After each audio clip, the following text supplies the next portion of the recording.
Hello YouTubers, welcome back to episode 3 of Farrington Empire Plays Assetto Corsa. We're here today in the Lotus Eva Longoria, the Lotus Evora. This is a newer Lotus. They were pretty popular for the Elise and the Lotus Esprit V8 SE from the late 90s. You guys ever seen Corners Like She's on Rails? No? Anyway. Julie Roberts? No? Anywho. It's a pretty woman, I believe. Okay, so today, our tutorial is going to be on how to tune your car. How to know when to tune your car, and how to know what different things will do. And today we're specifically going to be looking at handling. So this car is stock, and believe it or not, it's available. You can purchase it. It's expensive, but it's a car. It's stock. It's got a decent amount of power for what it is. It's not over the top. It's controllable, but it's a lot of fun. So let's look at how it handles. Let's look at how it drives. And let's see if we can identify what we'd like to change.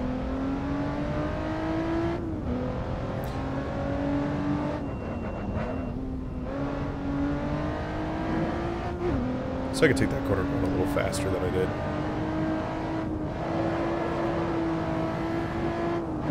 So the more you race a specific type of car, the more you start to realize, you know, I wish they did certain things better. For instance, I wish it had a little bit more grip in the tires. I'm pretty sure I can change the tire type on this. With a lot of games you can purchase a different type of tire, which is good.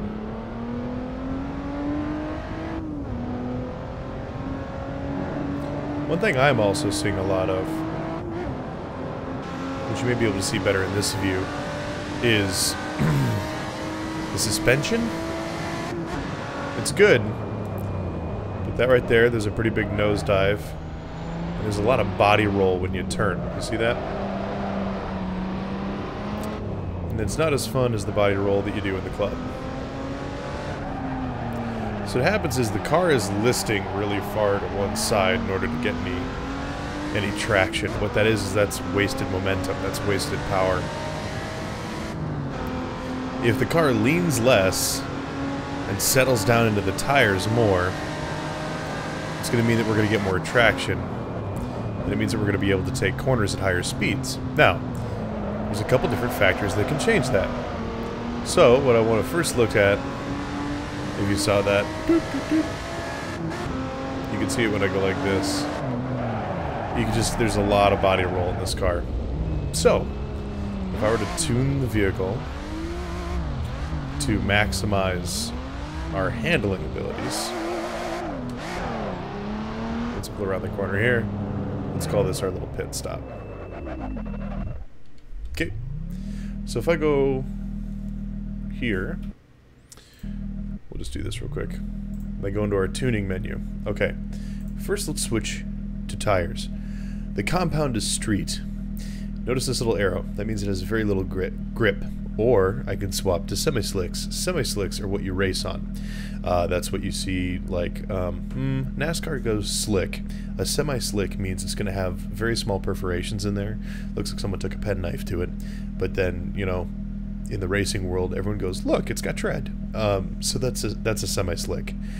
Sometimes it'll be slick on the inside. It'll have grip on the outside. Sometimes they're called all-weather tires. They're good for rain and they're good for tarmac.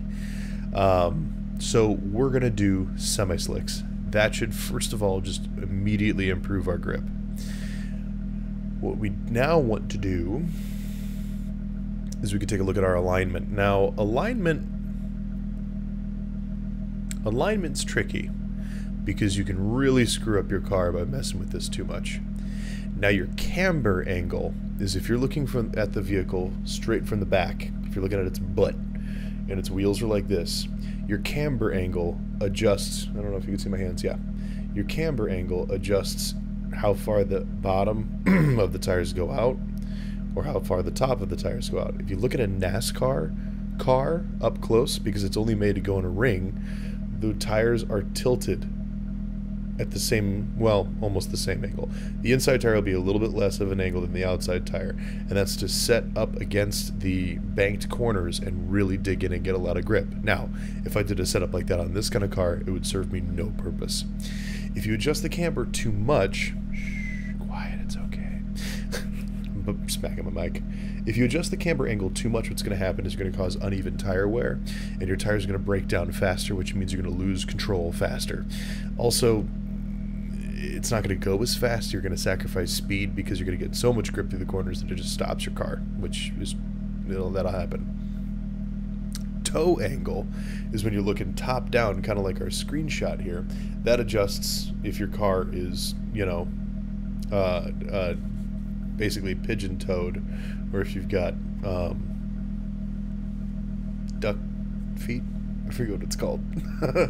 So it adjusts whether or not the front of the tires go towards each other or they splay out a little bit. Now this can be adjusted in small amounts. You can adjust your tires out just a touch, and that does help you get just a little bit extra cornering without locking your tire into a corner. I typically have a tendency not to really mess with the toe a whole lot. What I do play with is camber. In this, I already have a camber of -1.1, which is relatively high.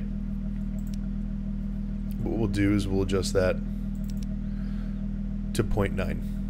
We'll add that just a little bit. Camber angle in the front is pretty serious. Let's make it 0 degrees. That's good there. That's all I'm really going to want to do with that. Fuel settings, tires, gears, setup. Oh. See now, what I'd like to be able to do is adjust the suspension. In Gran Turismo 5 rather, you can adjust the suspension on your car to adjust ride height and rebound rate, which basically adjusts how far your springs compress and where they come back to. And the tighter you make that, it's like your car is riding on stones. It becomes a very rough ride. But what happens is your car doesn't lean into a corner, which usually forces it to start losing control. It'll kind of hunker down and settle in. You can also adjust the anti-roll bars and the degree to which those are kicking in, and those will also help. But until we can have that on this, we're just gonna have to deal with what we've got. So what I can do, so you can't even, you can't adjust the gears yet, but it looks like you're going to be able to. Speed, brake, gas, gear, hooray. That's cool. So what I can do, if I do tires, let's try lowering the PSI in the front and in the back. You don't want to do quite as much in the back. But what this might do is give us a bigger contact patch on the pavement, and this might help us get a little bit more handling out of this thing. Now, you're still going to get a lot of body roll, but even with those changes, let's see what kind of a difference we've created for ourselves here. So, let's give it a shot.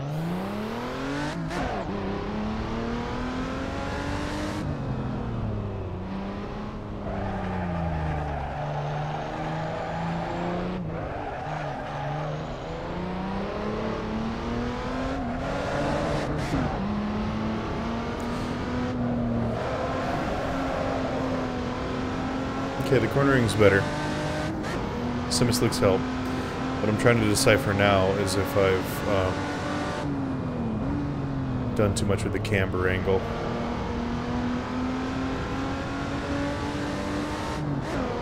Ooh. Stay on.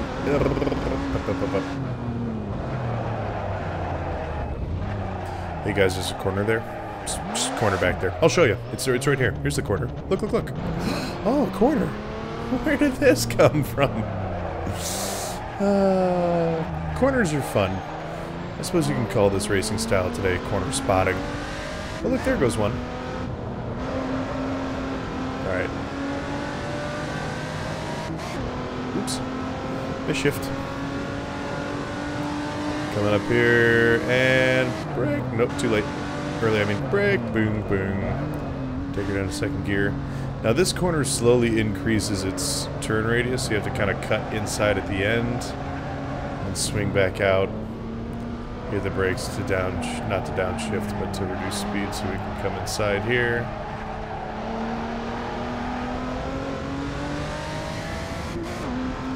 Oh, another thing, especially with this game, what I just experienced in that last corner, I didn't notice I was doing it, so you want to be careful about locking your wheel. This car has what is called understeer. A fair bit at that. But when you lock the wheel, you just don't turn. Come on now. So you just kind of plow through the corner, and I noticed that if I lessened my severity of the turn, it actually started turning a little bit better. Woo, power slide! That's power slide. Right into the grass. Don't power slide like I power slide. It's not that effective.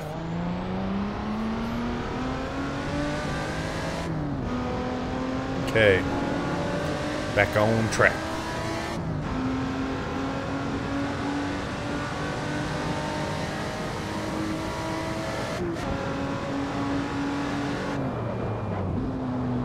Nice little late break. Want it to be in third. Okay.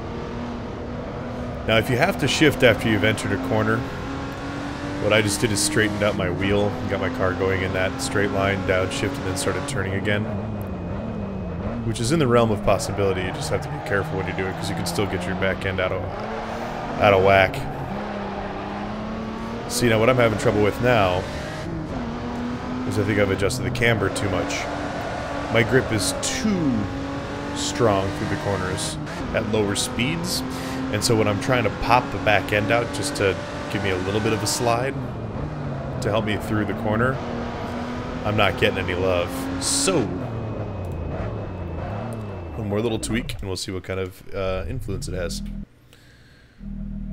Okay, we're back. I basically just reset the camber in the wheels and yeah, let's see if that has an effect.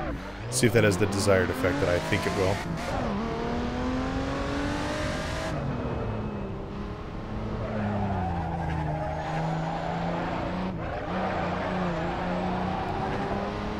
Yeah. I think it's a little bit of the semi-slicks that I have on. But I can't slide it as well as I could the first time around, but I had street tires on, so it's a lot easier to pop the back end out. Oops. Kiss the inside. It's called planning ahead. That's not worthy of a penalty, that's just called planning ahead. I was just taking the path of least resistance, right? Is that what they teach you? Turn, please. And go. That's called extreme apexing, or clipping a corner, which is illegal in a lot of race circuits.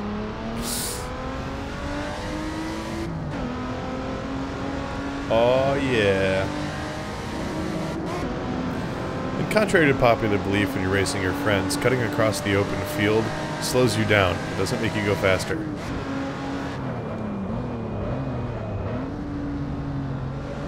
I'm excited to see what kind of damage physics engine they're going to employ on this guy. Hopefully it looks pretty good. Yeah, when I don't think about it, I just naturally do a power slide on that last corner, make myself look like a badass. Then overshoot this one, make myself look like a noob.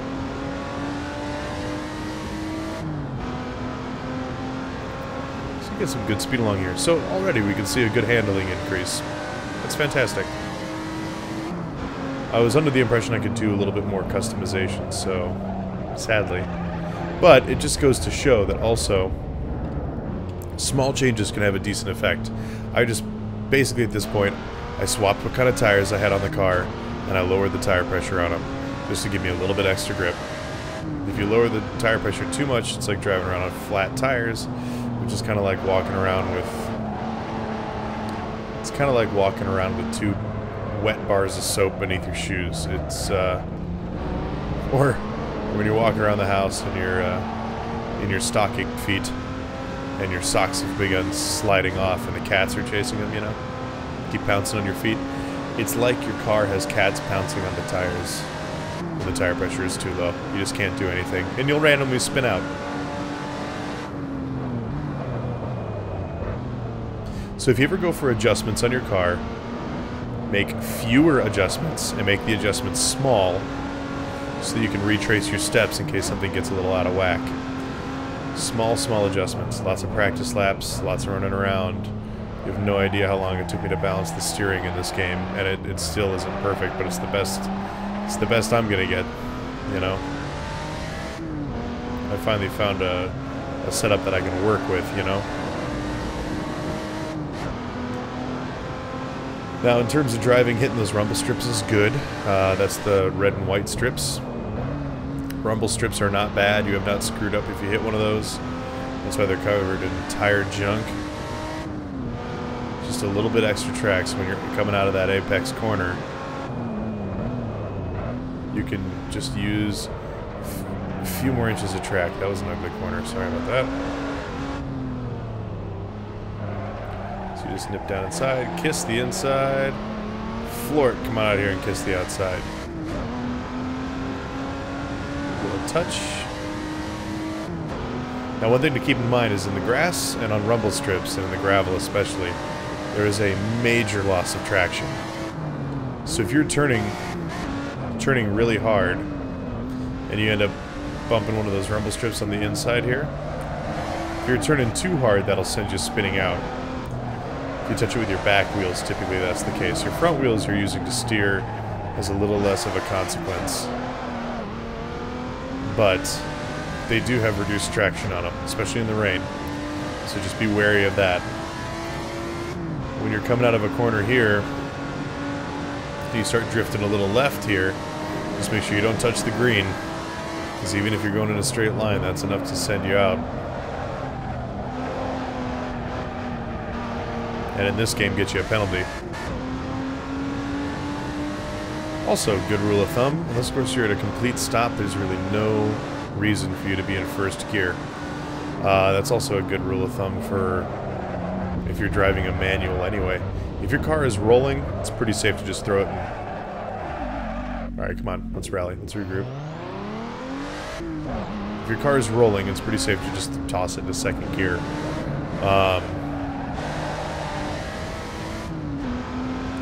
Especially in a race setting. Going to a corner should never be in anything lower than second gear. If you're in a race car or a car that's really geared for racing and so forth, maybe even an Indy car, open wheel racers, first gear is such a waste. It's to get out of the pits. I mean, that's basically it.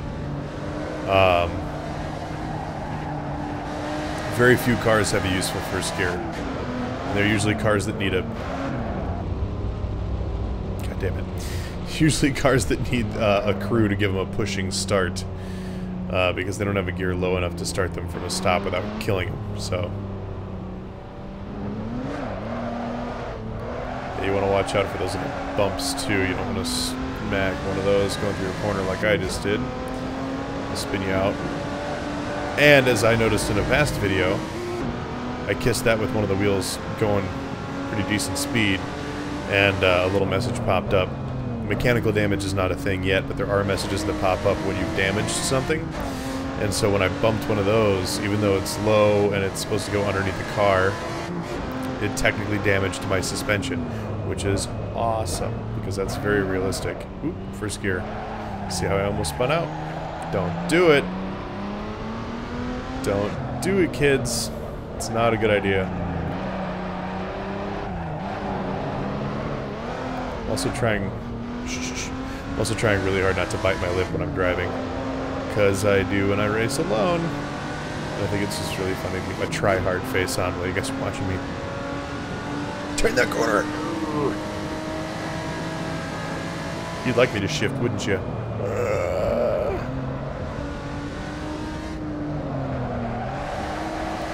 Nice little slide. I've been getting that slide really nice, and then I utterly screw up this corner.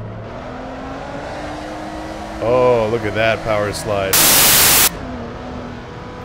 You just slow that down in the replay and add the, oh shoot, what are the French sisters?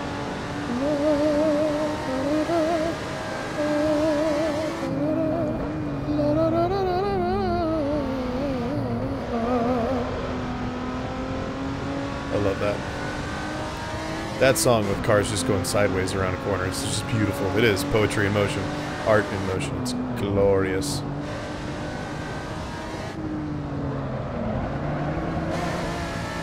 Saved it, didn't completely run off, no penalty. It's a weird set of corners here. I like this track. This is the, oh shoot, what's it called? Hang on. Nope, didn't tell me. This is the Silverstone, that's what it is. This is Silverstone, not Silverstone International. I believe that this is a track in Britain. But it's a great little mix. You got all sorts of different kinds of corners, different types of, you know, you have this, which is a long sweeping. You have a couple of chicanes. The chicane is a 90-degree corner immediately followed by another 90-degree corner. Or this, right here. So I have to turn left, and then immediately turn right.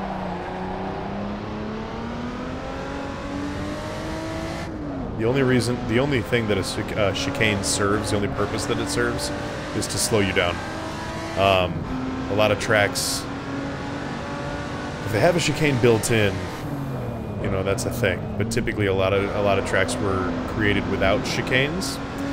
And as technology improves on building vehicles, and as your vehicles get faster, they start adding chicanes in to slow people down where there were a lot of wrecks happening.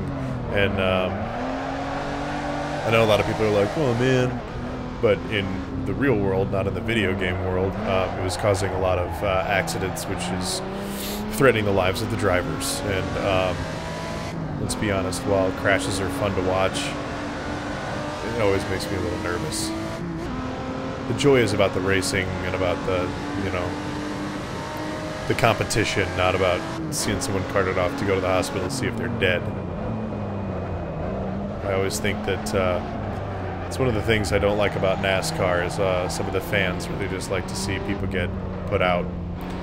And while a couple NASCAR guys got killed, and while I don't necessarily follow NASCAR or enjoy it all that much anymore, I did when I was younger because my father did, and it was really the only reason, but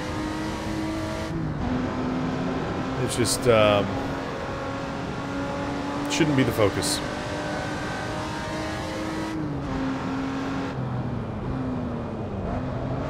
So either way,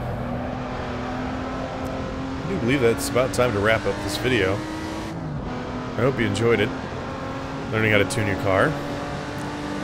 What I might do is a special upload, if I can find a copy of Grand Theft Auto, Gran Turismo, where I can do a more in-depth upload on tuning your vehicle.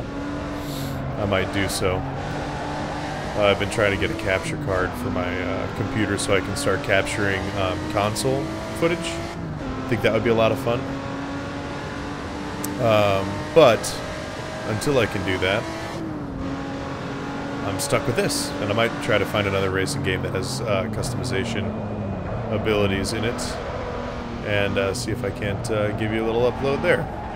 But either way, until then, for what, you know, modifications we can make to this vehicle, I was pretty impressed by the fact that you can change tire composition and PSI. I think the PSI in each tire is a pretty cool little addition that they do.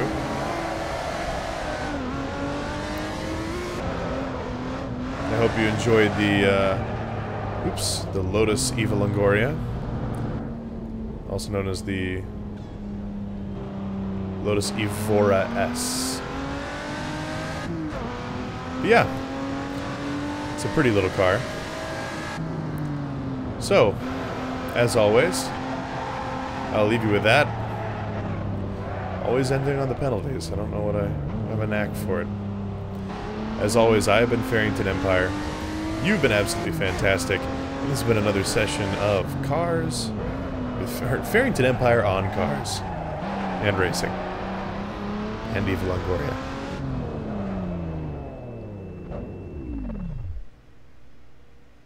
As always, I've been Farrington Empire. You guys have been absolutely fantastic, and we'll see you guys in the next video. Have a good one.